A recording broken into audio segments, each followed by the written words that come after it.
Hey guys, Katie here from scrappinkaty.com, where I show you how to preserve your family's memories through the art of scrapbooking. Today's video is a scrapbook layout using a grid pattern inspired by one of the layouts from the brand new October-December catalog. Here's a look at that layout using the very Christmas collection, Christmas Story, and I am going to recreate this using the Fabulous Special, which is all about Halloween. Now, I've already used this on a couple of layouts that were not Halloween inspired, but this one I really wanted to keep true to the Halloween patterns in the paper collection and then use it for some Halloween photos that we will take here in a couple of weeks. So the first thing I'd like to do is gut out the majority of the paper in the cardstock that will not show. So I am taking a peach of this peach cardstock and I am cutting an inch frame all the way around. You can see where I'm lining up that left edge on my paper rail cutter and just starting my blade at an inch, going up to 11 inches, rotating it and doing the same thing, cutting from 1 inch to 11 inches. And now I've saved that middle section. I'm going to repeat the process with this lovely pattern paper. This has to be my favorite out of this paper collection. It's got that gorgeous black and white polka dot on one side, and then this kind of tone on tone peach and what is that? Papaya, peach and papaya diagonal stripe. Now on this one, I am going to cut it to an 11-inch square first. So I'm going to cut an inch off of one side, rotate it, and cut another inch. And then that way I'm left with an 11-inch square. And then I'm going to do the same thing by gutting it. I mean, this paper is gorgeous. And although I have already purchased a couple of packs of this paper, I still want to save as much as possible, especially if you're not going to be able to see it. So on this one, I am cutting a 3/4 inch frame. So I'm lining that left edge of that polka dot pattern up to the 3/4 inch on the left, starting my blade at 3/4 inches and then cutting up to 10 1/4. And then I am just repeating the process by turning my paper 90 degrees each time. This technique also works really well on cards. If you're a card maker, that allows you to add a whole lot of layers and not a whole lot of bulk. And that way you could probably get away without adding extra postage to your cards. So the majority of that grid is going to be built on this piece of Mink Cardstock. Now this cardstock I'm actually going to cut to 10.5 by 10.5, much like I did the polka dot paper. So I'm just cutting 1.5 inches off of one or two sides actually. And then this one I'm not going to gut because you will be able to see the majority of this piece of cardstock. Now I have cut my squares. I originally cut them a little bit larger than what I needed them. So I do end up cutting them down off camera, but before I do that, I want to add some black ink sponging all the way around the sides. So I'm just getting my mini ink blending tool, adding some black ink, and then going around the sides. Now you could also get this look by actually matting these paper patterns onto black cardstock, but I didn't want to do that. The only things I want with the black cardstock are my photos, and those will be matted. So I'm just going to repeat this process and speed this up just a little bit. Now is an excellent time to remind you, if you are liking this video so far, hit that like button, and if you aren't already a subscriber, hit the subscribe button and sign up for notifications. It helps YouTube show you more videos of the same, and it helps my little channel out in the process. Also, if you will expand the description down below, you will see all the places that I am on social media, and you can go follow me on Instagram, Pinterest, TikTok, all of those, and be inspired daily. I am going to finish this up, clear this off, and then we can start assembling the page. Now, I really like the polka dot, but sometimes polka dots are just hard to use as a frame. So I just flipped that over, and now I am using that diagonal stripe, and I have that glued down to a black cardstock base.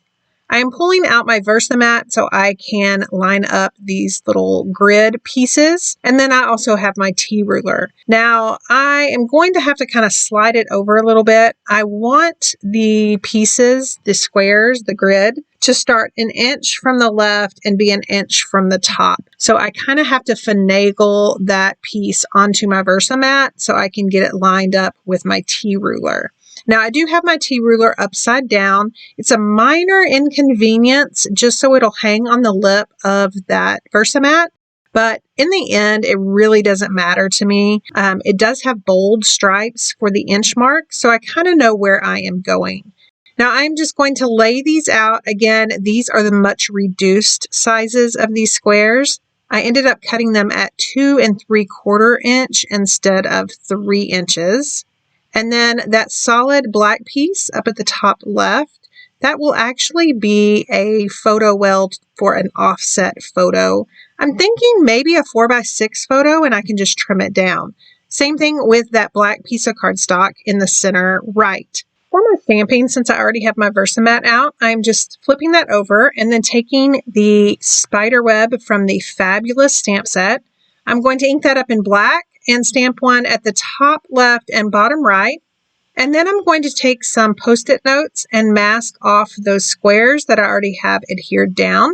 And I'm going to stamp a spider web on the right side and then again repeat the process and stamp one kind of on the lower left. And really, this spider web, I'm not really a spooky Halloween person, but what my daughter is thinking about being this year, I think these spider webs are going to go perfect with that. So here are those photo wells I was telling you about, again, oversized, and I've offset them a little bit to the right. And then I'm going to take the background element stamp set, and I'm going to ink that up in Mink ink, which is the same color as my piece of cardstock that everything is built on.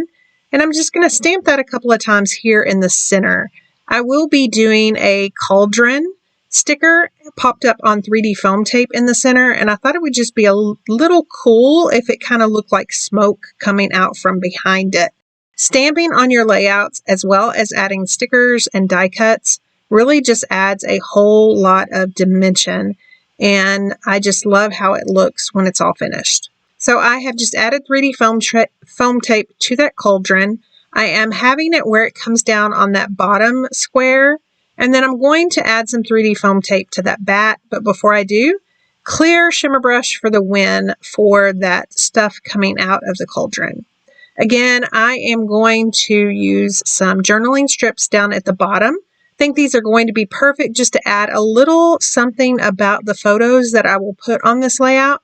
And then I foresee an accompanying layout here in just a little while. So for the edges, I thought about doodling around the edge of that cardstock. It just seems kind of plain. But because I had out my background element stamp set, there are these little X's. And I've decided to ink those up in black ink and stamp them on each side of the layout. I did double up on the top and the bottom because it just seemed like they were a little bit plain. I'm going to add some little heart stickers on those pattern pieces and then finish this layout off with some loose sequins in the melon color. So I am just applying the sequins to some micro glue dots and then going to put them here and there. I do end up going overboard on the sequins, but if you are a follower of mine, you know that happens often. But in the end, I really like the look. It ends up being pretty much in all four corners, and then I'm going to have some around the cauldron, since that liquid coming out of it is the melon color as well. Here are some still shots of the stamping on that layout as well as the sequins. And then didn't know if you caught it, but I ended up using the cat sticker popped up on 3D foam tape because those journaling strips ended up hiding the cat on that pattern paper. Here is that shimmer from the clear shimmer brush in the cauldron. Those shimmer brushes are a must-have and they will be linked down below, as well as all the other products that I used. Thank you so much for stopping by and watching. You guys have a wonderful weekend, and remember, you can find inspiration anywhere.